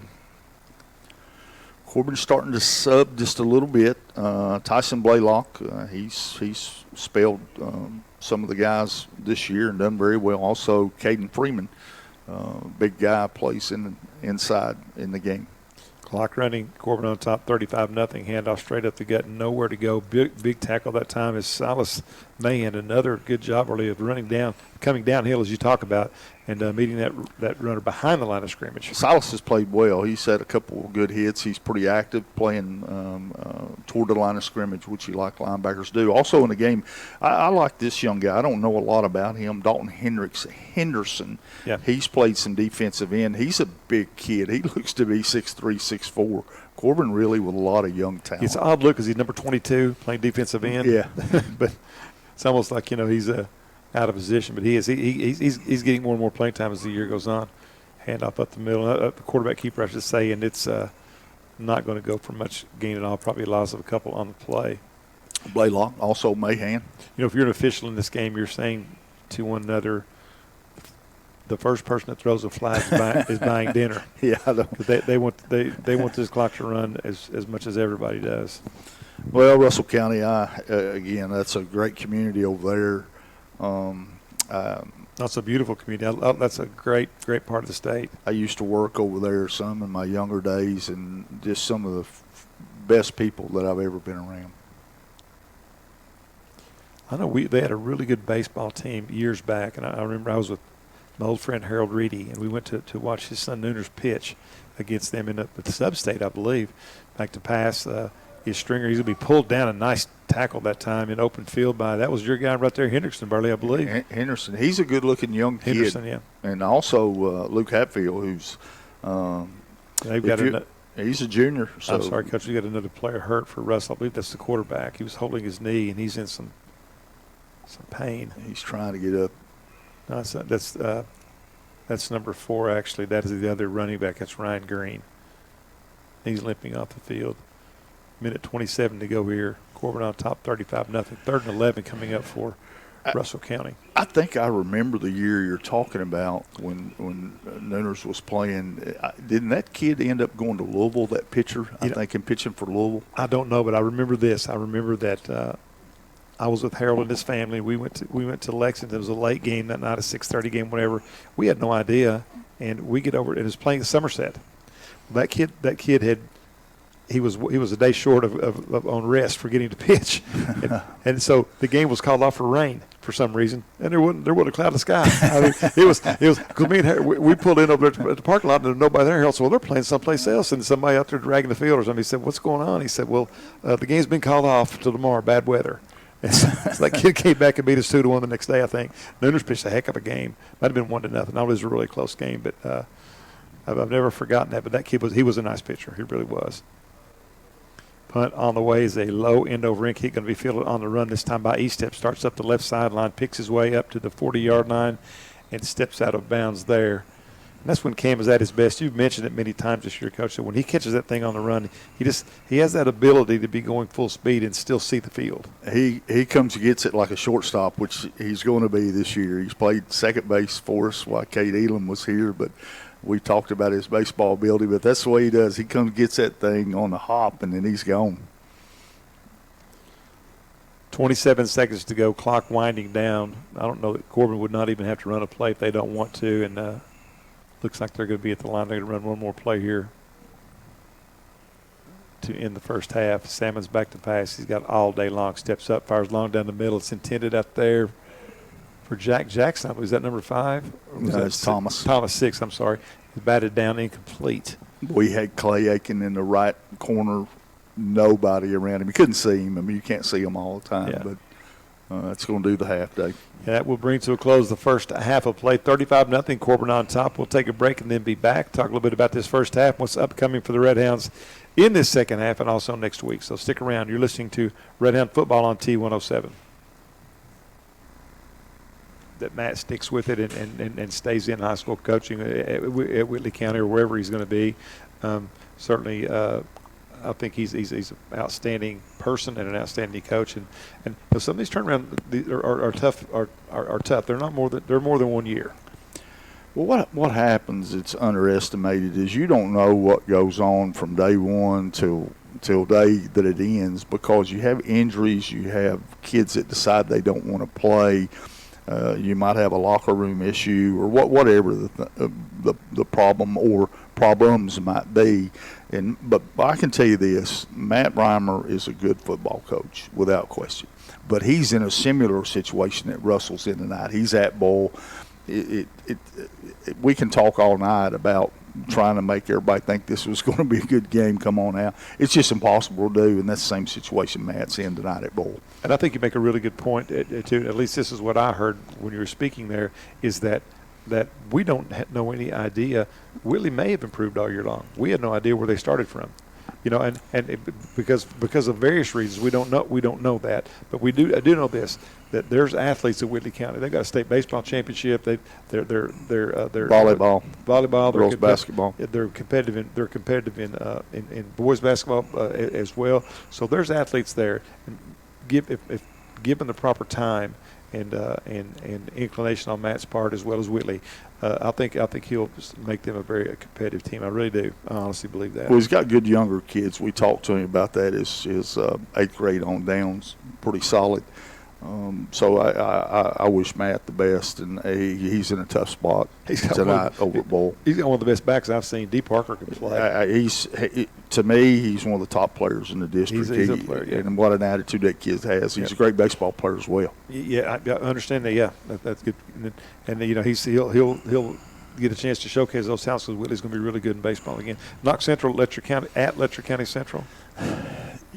You know, I saw Knox early, and Whitley beat them first game of the year. I went to that game, and I thought going over there, I thought Whitley would Knox would probably win that game. They didn't play very well, but then they've been a little bit like Hazard. They've been hot and cold. They should win at Letcher. They've got a better football team than Letcher, but anytime you go on the road in that 2 and 3 spot, I'll make an argument for that those games are kind of important at this time of year. 1 and 4 is not so much, but to me, I think that'll probably be a pretty good football game. I would think so too. I'll be interested to see that score.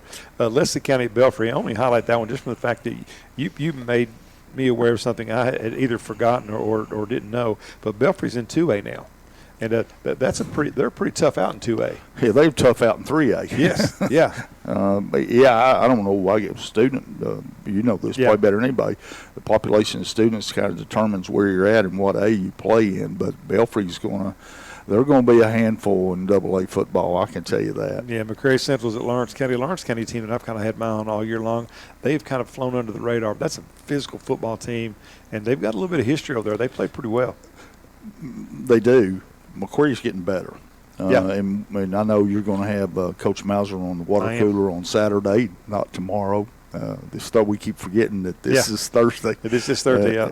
But Jody's team in the Corbin Middle School defeated them and with their younger kids 26-20, and McCreary had beat them earlier in the year, and their high school team has won some games this year. So McCreary, they've got a little bit of mojo going on that over there in the National Forest. That they do. Paintsville at Williamsburg. And, again, we talk a lot about Jerry Heron and the respect we have for him and the Williamsburg program in general. Hey, listen, one thing I love about Williamsburg, that is a true community school. And if they're involved in something, everybody that supports Williamsburg's there. Year in, year out, they have the best school spirit as you can have. They're very excited about their kids. They don't waver. They support their team. And Jerry Heron, what a great football coach. He's really done well. He's been to the finals in Class A, again, another team this year. And one thing I like about him, and I think it's a mark of a good coach, you don't hear about a lot of people coming back. He takes whatever he has and he makes them better, and he wins with them. I would agree. Excuse me, Paintsville at Williamsburg tonight. Speaking of Jerry, I don't know a whole lot of. I'm sorry, I got to hit myself. South Laurel at Montgomery County, and South Laurel started out really strong, undefeated for like the first 7 games, and then kind of hit a little bit of a rough patch, but very, very well coached by Johnny Hines, and they got a great quarterback as well. That should be a good matchup there. It will.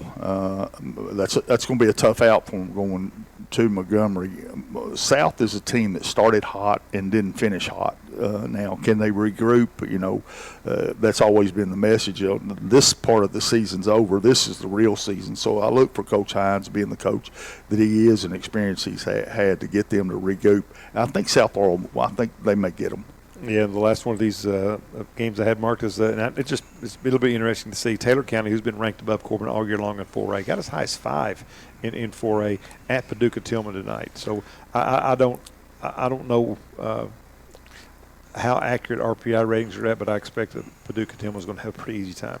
No contest whatsoever.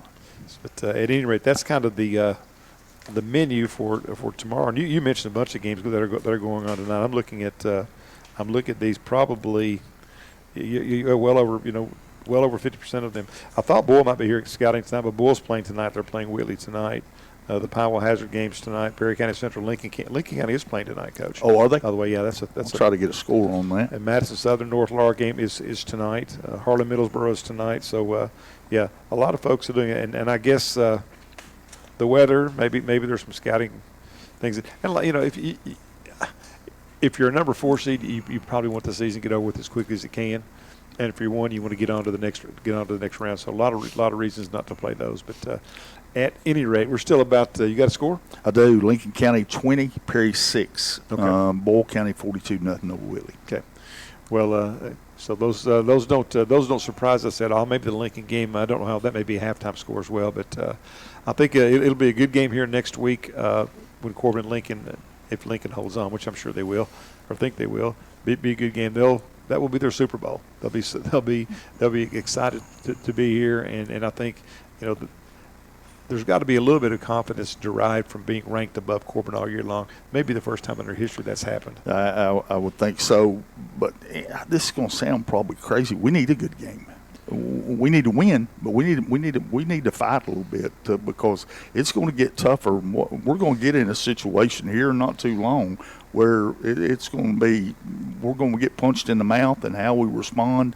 I think we'll get punched a little bit next week, and I think that'll be good for us. Well, if these brackets come out the way we think they're going to, and we are fortunate enough to win next week, then it's going to get real serious in a hurry. It won't take long because Luke made it to the semifinals last year, and lost to the eventual state champion. A game that Corbin was ahead by a touchdown at halftime.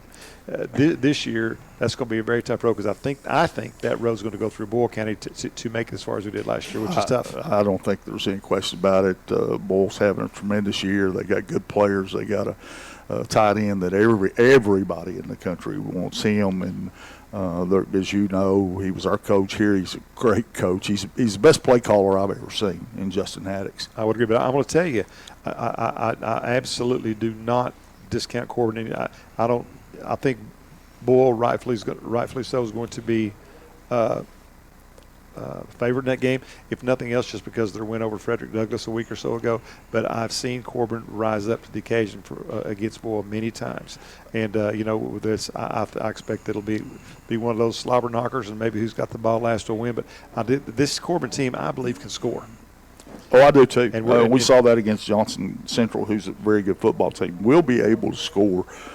The question I have about Corbin is, when we need that drive, can we take that thing, if it's wet or the zone or double covering cam or whatever the circumstances will be, can we take that drive? Can we go 60 yards and get a score? That I don't know. I think we'll be able to see a little bit of that next week, or at least I hope we will. Well, that's a good point. I think the point that you made in our pregame is very well taken. I think it's also very important too that when you get to this time of the year, the more I think we're going to go down the field. Let's go down the field to Aliana. Coach, your defense is pitching a shutout. How impressed by them are you after one half? No, they've done good. With this big of a lead, how do you keep your team's momentum going in the second half? Hopefully we can get some kids in and just keep it going and just play a good half. Thank you, Coach. Back to you, Dave. All right, thank you, Aliana. Again, that's my fault. I heard the signal there, and I was in the middle of a big brainstorm there. But the point I was making was that I think Boyle is probably has as much respect for us as that we do them.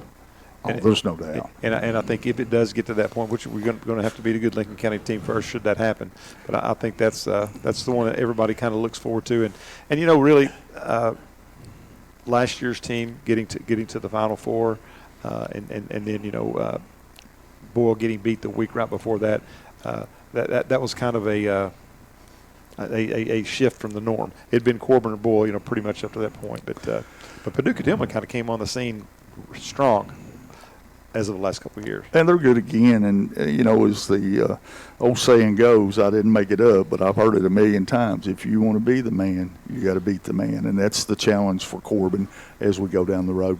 Well, I would agree, and I think it's going to be fun to see. Again, a lot of football to be going to go on before this year's over with. Hopefully, especially if you're Corbin. But tonight's game, I think the thing you can hope for more than anything is you get out of here without getting anybody injured, and you get out of here without losing any momentum and playing sloppy football, so to speak. Well, I noticed John Lucas has made his way down to the sideline. He's the JV coach, calls the play, so we're probably going to see some JV kids here and some backup varsity kids play some in the second half, and deservingly so. But again, that's probably the most difficult thing, I think, for a head coach in a situation like this is how long do I play them and what's good for them? And I don't have an opinion of that because I don't know what the answer is. Well, 5 games is basically half a season. And, half of their season has been running clock.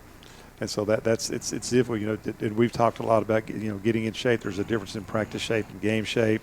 The good thing is you're going to have certainly a step up in competition next week. And then the big step up doesn't occur until the week after that. So hopefully, I think that the Hounds, but again, the depth, I think, brother, that you mentioned earlier plays a big part in that as well. A lot of kids play on this team. Well, we've seen improvement, and again, that's what Coach Salmons always talks about is improvement. And the improvement we've seen has not been with Cam Estep, and those guys, they're good, and they're going to be good from day one to day whatever. And I can throw Eli in that much, and a lot of players, Cole Stevens, but the Malachi Zachary's, the Max Farmer, which Max has been pretty steady. Lucas Hatfield playing great on special teams, getting some plays. There's where I think we're becoming a better football team is we got a lot of guys. Zach Thomas, I think he's a great example. Early on, we didn't know who he was, and all of a sudden it came on. Witherington's kick is going to be fielded at the 10-yard line. Ball carrier starts up the middle of the field. It's going to be hit and dropped at the 25-yard line. That is, I believe that was number 4. I'm trying to pick the number up there. I think that was Ryan Green. And if so, that's good because he went off the field injured a bit earlier. But, yeah, that was Green. He's going to stay in the game as well. So that's good to know that he's going to be able to play here the second half. Hatfield, again, for Corbin on special teams. We've called his name a lot on special teams. Yeah, he is. He's around the football. He got a nose ball. He's been a wedge buster too, brother. He's that guy that goes in and takes out a couple blockers. He likes contact. If he doesn't make the tackle, he takes out a bunch of blockers on the way. Dalton Henderson getting the start in the second half at defensive end. We've talked about him. He may play in the first half. A good-looking kid. Stringer will open up at quarterback again. Feels a low snap, leaves it off with the first back through, and he's hitting stacked up immediately. I think that was Green. Possibly. I'm looking for number 6 out there, Coach. Do you see him anywhere? He was the kid that took the shot at the end of the first half, and it looked like he was just really woozy, but I don't see him on the sideline. I don't see him on the sideline or in the game. If I was guessing, Dave, they probably going to get him examined. Well, I was looking because I don't see him on the sideline. I was thinking surely he's not back in the ball game, but I don't see him out there. So hopefully he's all right. Our thoughts are with him for sure. Got a pretty nice game going on in the end zone now. Yeah, they picked up the slack down there. It looks like about 5 or 6 different games going on, all in different directions. Hand off up the middle again. Running back, running very hard in there was Willis, I should say, and I believe he's going to make that the 30-yard line. Will not be enough to pick up the first down. Yeah, nobody told those guys down in the kids zone that it was Thursday. They get with it pretty good. Yeah. I get six footballs down there in that end zone right now. I can count. Some are playing laterally, some are playing vertically. 5 of them hot. Yeah. 3rd down and 4 now for Russell County. Clock continues to wind down. 9:38 to go into third. Corbin on top, 35-0. Stringer taking his time, takes the low snap again. Here comes the rush. He dumps it off underneath. He's got his man out there. That's going to be Green. Makes the catch, gets out over the 35 to about the 36-yard line. Should be enough for a first down, I believe. Yep, they're going to move the chains. Corbin played doing something I hadn't seen them do. They went to zone playing 2 deep safeties. I haven't seen that. Very, very little. So kind of experimenting on defense. Well, yeah, they're still in the zone 2 deep. His starter's still on the field. Be interesting to see how long they stick with that. Stringer. Another low snap. That's about 4 low snaps in a row. He fielded that one on the short hop. That one's going to cost him a couple yards as he's hitting stacked up for maybe a yard loss on the play. 2nd down and 11. Dave, we talked about Corbin staff, Guy Llewellyn, the defensive coordinator. I was on the staff with Guy. He's just a super young guy. John Lucas Neely, another Corbin kid. He'll be calling the plays for the JV as this game goes on. Jim Black, also Coach Freeman, who moved here from Mississippi. He helps with the offense. And then Tyler Ross, a guy that you know. Yeah, that's good staff. And those, I think, it takes a while for, and you would know this better than me, but it takes a while for a staff to mesh as well. And, some new faces are on the sideline. Here's a handoff straight up the gut, hit and knocked down at the 40 is the ball carrier for Russell County. I'm not sure. It's a new runner in the game there, 23. But at any rate, somebody lost a headgear. But, again, it takes a while for staff to mesh as well, and I think we've seen that as the years went on, especially on the offensive side of the ball, Coach. We've seen a lot better efficiency in my mind. Of course, the competition has a lot to do with that as well, but just to me, a lot better timing and that type of thing. I don't think there's any question. All right, here we go. Fumble on the snap, and this time it's going to be followed on by a running back for Russell County, and it is going to be a loss of 5 or 6, be 4th and 9, I guess, maybe to go here. Clock continues to run down to 7:18 now. 3rd and 6 from the 40. You did get a clarification on from Athletic Director Tackett Wilson about why Thursday, and supposedly due to weather maybe coming in tomorrow, they felt like this would be the better night to play. Yep. Yeah, I think so. And that may be what's going on throughout the state as well.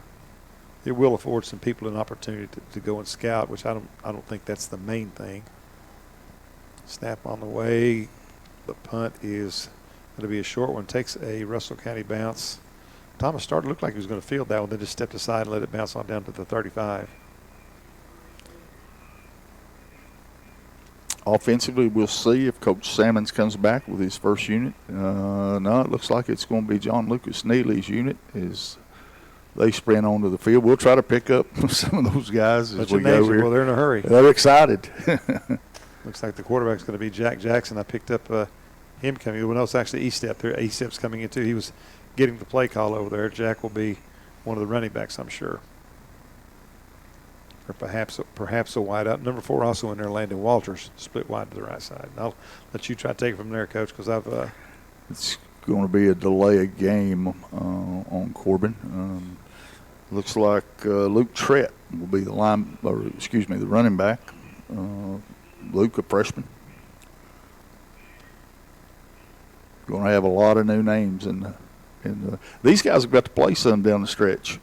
4 games in a row now that they've got some action, so they're pretty excited about that. Well, actually, this is 5. Remember, we had Great Crossing. Yeah, Great Crossing. I keep forgetting. So half the season has been a running clock, really. So it's, handoff to Jackson. He's hit and dropped a loss on a play. He barely got the football before he was hit and hammered down.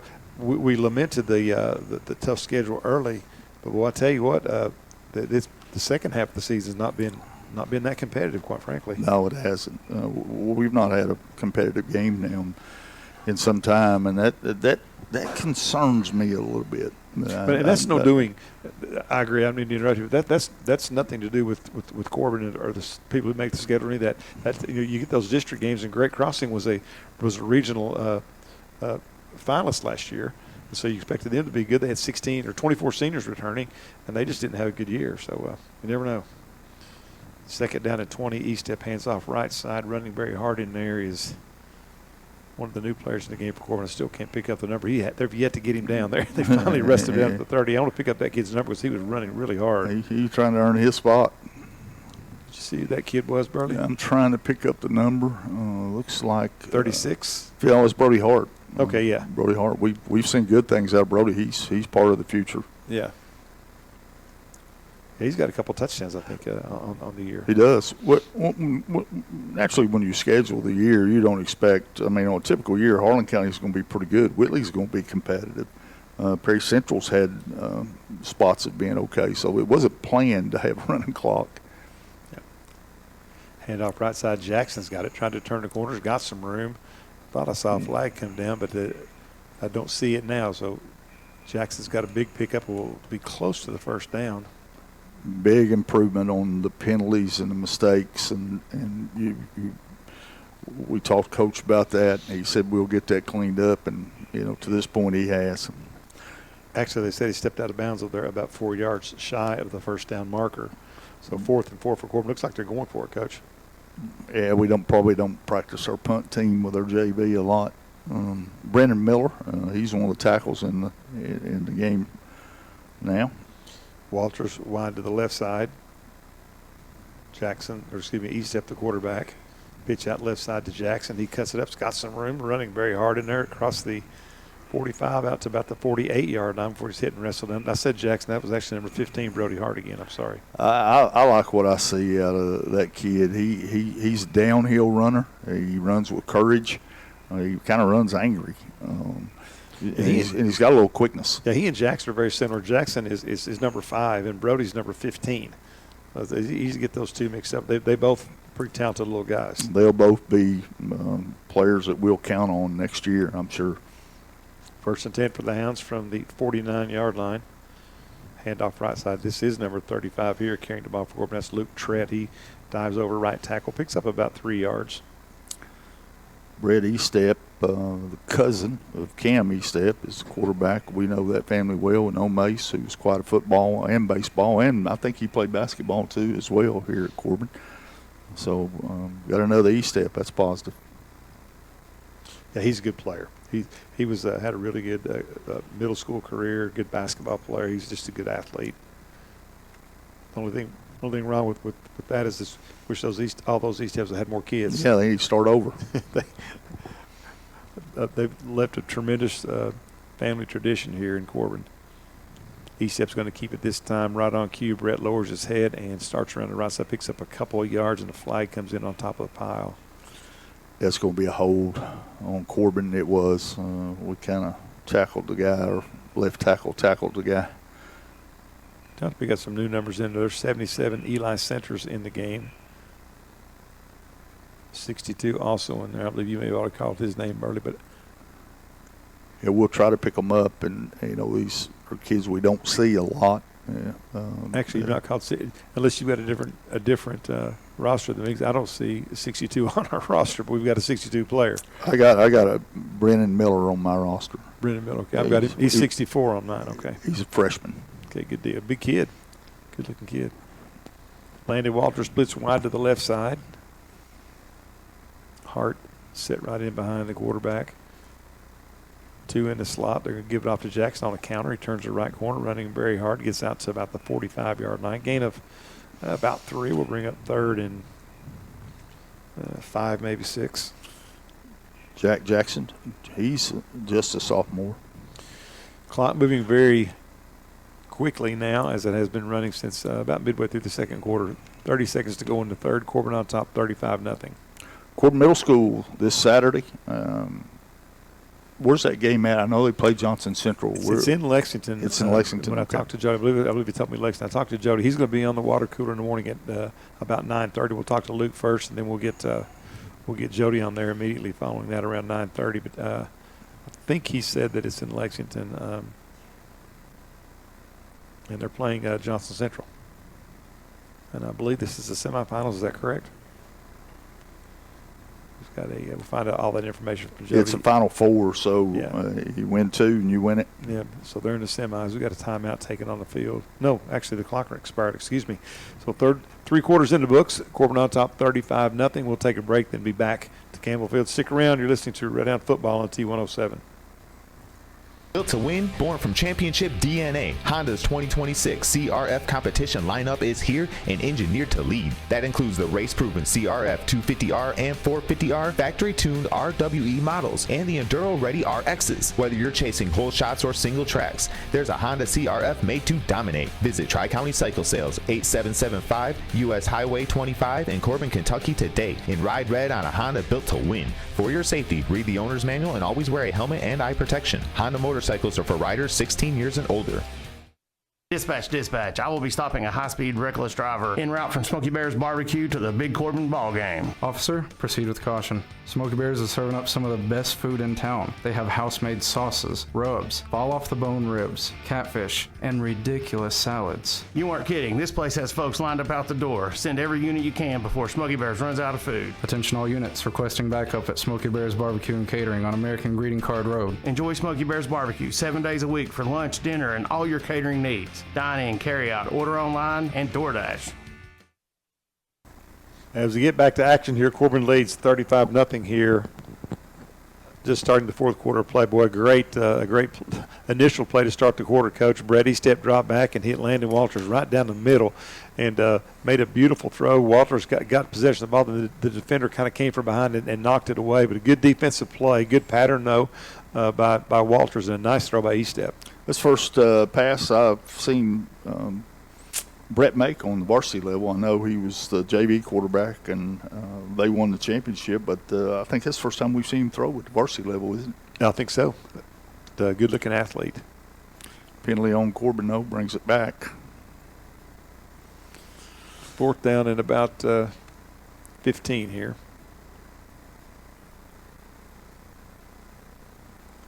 Estep leaves it off with Hart, starts around the left corner, has got some room, trying to bounce it outside. Well, he hit from behind, drags a couple tacklers with him inside the 50 down to about the 47-yard line of Russell County. Brody Hart's going to be a good player. I don't know if you saw his feet. He made a really good little cut that a lot of backs don't make. He got in traffic, and rather than trying to bulldog, I mean, he runs hard. He's a hard downhill runner, but I like the fact that he's tough. I mean, he's got quickness. I think he's going to be a good one. Yeah, you could tell he's been around the field for a while. He's a coach's kid, so he was a ball boy probably for years before he started playing football at all. Then he's came up through all of the Tri-County stuff, well schooled. Because of course his dad Jeremy Hart was a coach for years on Corbin's staff, now assistant principal at Corbin High School. Stopped for some reason in play. Yeah. Timeout taken. 9:43 to go here in the football game. 35-0 Corbin on top. We'll break for one more 30-second timeout. Stay with us. You're listening to Red Hound Football on T107.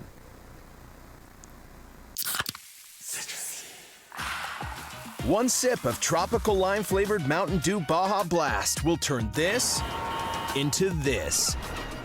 Your barbecue into a cabana, and your backyard into an island oasis. With a blast of tropical lime flavor, you can bring the beach vibes with you everywhere. Grab some friends and ice-cold Mountain Dew Baja Blast today. Do the Dew. All right, 9:43 to go in the football game. 35-0. Corbin on top here. The Sima boys in the game. Braxton Sima, also Mason Sima. Well, that Sima name's synonymous with Corbin football. There's been a Sima on the Corbin's football roster for a long time. Well, we had Noah last year. He was off playing baseball, and we talked about Mike and Julio, what kind of players they are. But one guy we forget to talk about that was a teammate of mine, I was an underclassman, was Gino, who was a good punt returner and a good player, had a lot of quickness, a lot of toughness. But just really a lot of good athletes in that family. Yeah, a lot of good people in that family. Those are good folks. Second down and 7 now for the Lakers. They hand off straight up the gut, and good gang tackling there by Corbin. That was looked like there was going to be a big hole, but after about a 2-yard gain, he was hole closed very quickly in a gain of about 3. So like 3rd and 7 now. Young Hounds were excited to be in the game, and I can remember this through the years as a player and a coach that sometimes you sub down them guys and they're fresh and they're eager. It's not so good for the other team. Oh, I know. Yeah, that's true. Well, I guess the JV season is probably over with, as you say. So this is all they've got to look forward to. So they're down there practicing every day. And getting beat up on a little bit. and kudos to the coach for surrendering their ego and letting these kids play. Because you could easily run the score about as high as you wanted to right now. Hand off right side. It's a lot of running room. They've got a running back into the open. He's going to be all the way down inside the 30 to about the 25-yard line. That's a new – I was trying to pick his number up there as I was describing that play, but a new runner in the game for Russell County as well. I believe I might have tried him out earlier. He's a load. Alex Norton, he's 5'11", 185. That was his first carry of the game, and he's got a big gainer all the way down to the Corbin 25. Bryson Hopkins, as I call it, that smart man tackle. He got down on the knees and took him out. He did. You don't want to get up in the shoulder pads on those kind of running backs. Yeah, listed at 185. He's a good-looking kid, just a junior. Clock continues to run, 7:25 to go now in the football game. 35-0 Corbin on top. Back to throw, long pass down the right side, incomplete. New quarterback in the game as well for Russell County. That's number 15, Parker Brumley. He's just a freshman. He's a big kid, Burley. Brumley is listed as 6 feet, 175 pounds, but rather stocky young man there for a freshman. They've a couple other coaches. Coach Susie came in this year. He's first-year coach for us, works with the defensive line, and also your guy, the most enthusiastic guy I've ever seen on a football staff. We'll talk about him here a little bit after this play.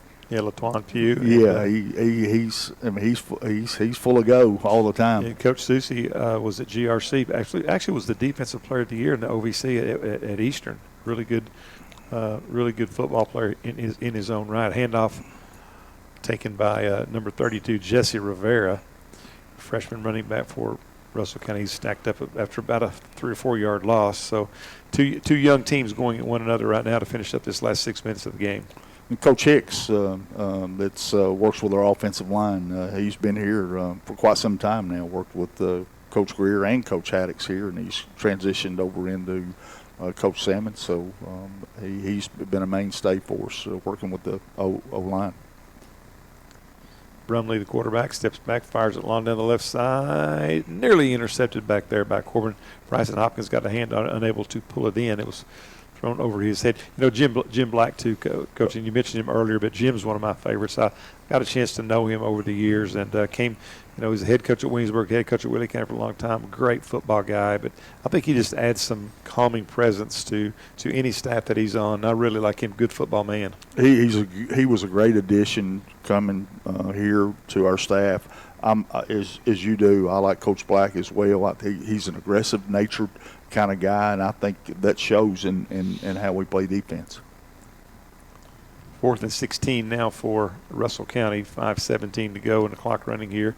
Back to throw is Brumley. This time he fires long for the end zone. Nice pass. It's incomplete, but he throws a really tight spiral. I think there was some collision, a little extracurricular activity on that pass pattern. No call on the play, and Russell will turn it over on downs. But, yeah, I'd like to mention again one of my favorite kids I ever coached, and I say I call him a kid. He's a man now, but certainly one of my favorite players as well was Jody Mauser. He was a warrior when he played. And his kids, if he can get it, I told him when he got the 8th grade job, I said, you get your kids to play as hard as you did, you're going to be fine. And they have been. And they have been. So congratulations and good luck to them tomorrow playing Johnson Central in Lexington. I think that game's around 6:30. We'll get all that information as Jody will join us on the water cooler in the morning at 9 o'clock. Saturday morning, excuse me. You're right. Thank you. I keep thinking tonight's Friday night. Handoff straight up the gut. Is that Hart again, I believe?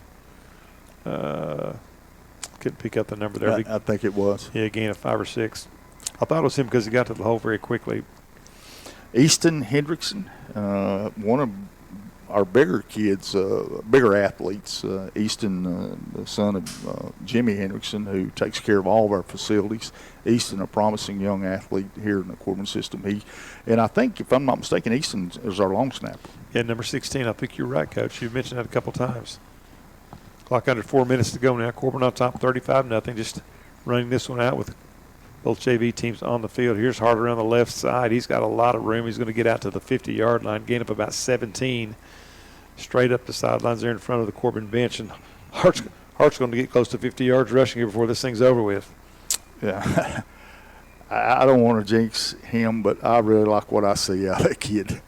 Yeah. I mean, he doesn't shy away from contact, and he has athletic ability, but he's a hard runner. He's going to have a good high school career here, I believe. He's got good instincts. You mentioned earlier he cuts well, and he's very light on his feet. There's a handoff straight up the middle. Boy, he is stacked up that time. That was Jack Jackson. He barely got the football before the linebacker for Russell County. I can't pick up the number. I think it's 50, 55 maybe. Caleb Gosser. Just got a text in from Mario Sama. He's got a son on the 8th grade, matter of fact, and they play at 6 p.m. Saturday at Somerset High School, Corbin Middle School. Okay, 6 p.m. Saturday. Oh, Saturday, okay. yes. Somerset, yeah, okay. So good luck to the young Red Hounds. I know they've got quite a team, and we're pulling for Jody. Yeah, I was thinking Lexington, and again, I just misheard Jody, but yeah, I knew it was 6 o'clock because he had time to get to the water crew. It said they were going to leave it around 2, so that makes perfect sense. If you're not doing nothing, get out and support those young guys. Yeah, a beautiful field over there, Somerset, that's for sure. Hand off to Jackson around the right corner, makes a couple guys miss. Nice cut back there at the 45. He's at the 40, 30, turns the corner. It's a foot race now. He is going to be drugged down from behind at the 14-yard line. A good run that time by Jackson. Kid had the angle on him and prevented him from getting that touchdown. Jack got a little quickness, but he got that honesty. He comes from a long line of good football players that's played here. Well, he plays. He just from what I've seen of him play in kind of in a mop-up role in these games, you can tell he likes the game. Oh, no question. And he's a special teams player for us. Yeah, he plays on special teams. You're right. Good point. He hit, but when he hits the ground, he's right back up, ready to go. And they're taking this one back. I missed the flag. There was a hold on Corbin, so that a long run by Jack Jackson will be nullified. Ball taken all the way back to the 49-yard line of Corbin. We're going to have some penalties in the stat sheet, Dave, but it's our varsity guys didn't create one penalty tonight that I remember. Do you? No, I don't. I don't recall one. Pitch out the left side to Brody Hart. He makes a couple misses at the line of scrimmage. Now he starts up that left side line in front of the Corbin bench. Big collision there inside the 30 at about the 28. That'll be enough for the first down. Going to have to hustle, get a couple more plays out. We're down inside. A minute to go, 53 seconds and counting. Corbin on top 35-0. Has to be the fastest second half in the history of football. it went, didn't it? Oh, my gosh, yeah. We just –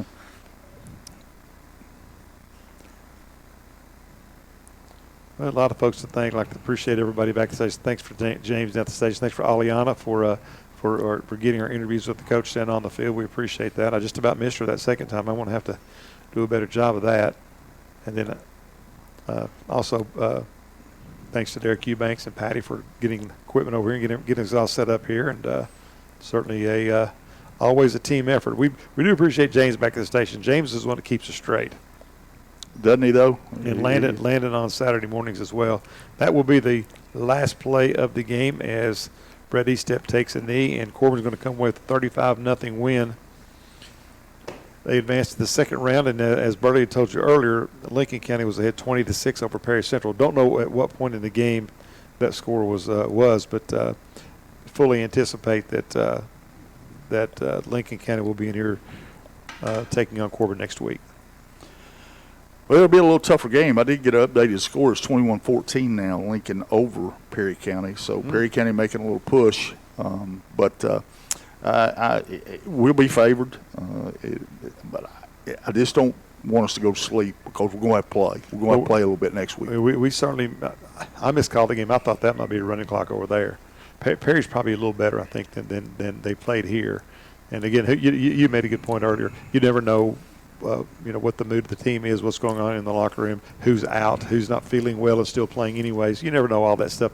22 guys out there. There's something going on with a good number of them every game. But if Lincoln County gets here, it'll be a very competitive Lincoln County team that will come in. And if Perry Central gets here, they know what they're getting into, so they're not going to be intimidated. No.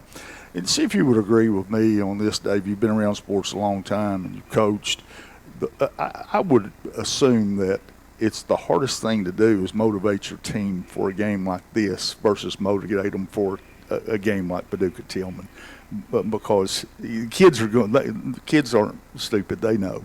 And it's tough to come out and get your team to play well. And I thought Corbin was pretty sharp early, and young kids. My hats off to Coach Sammons. This thing could have been 16-0, but he chose not to do that, and I'm happy about that. Well, I am too. I'm just glad Sebastian Withers didn't hit that last extra point. He's MVP. Yeah. But no. To your point, I think it is. The kids are the same, whether they're playing sports or academics or going to the movies. I think that there's reward involved. If there's reward involved, then it becomes really important to them. The reward here was they get to go on to the playoffs. Had this been a regular season game, I think it would have been a lot harder to motivate them.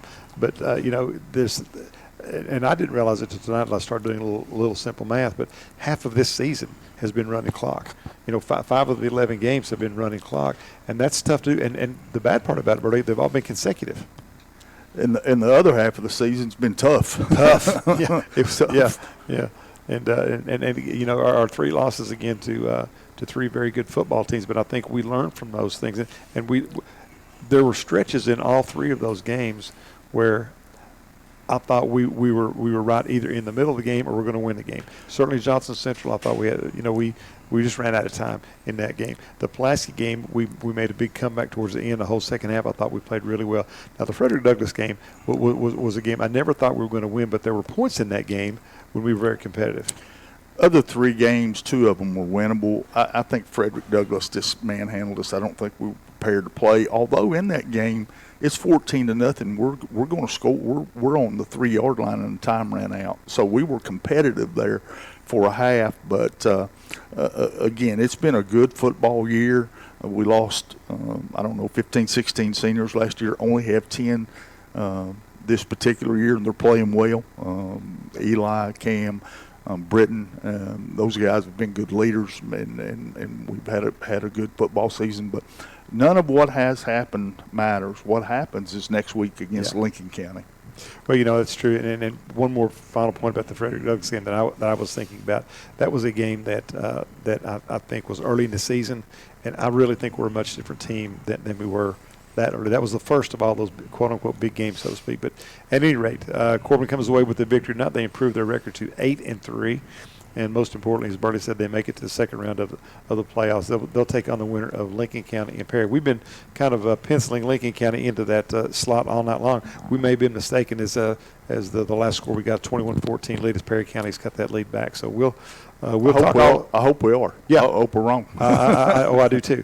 And we'll talk about all of that tomorrow morning on the water cooler. We'll be on the air at about 9 o'clock in the morning. And like I say, when you tune it in, if you don't hear Burley, everything's okay. He's got a family obligation that he had made a long time ago, and one of my favorite people, Laurel Foley, is having a big birthday tomorrow, and so Bertie's going to go up and be with his daughter and his family. Since they moved this game up, that's certainly a good thing to do. But in his place, we're going to have Jody Mauser on in the second half, and we'll talk to Luke early as we always do, then get Jody in the second half. So, Coach, safe travels to you.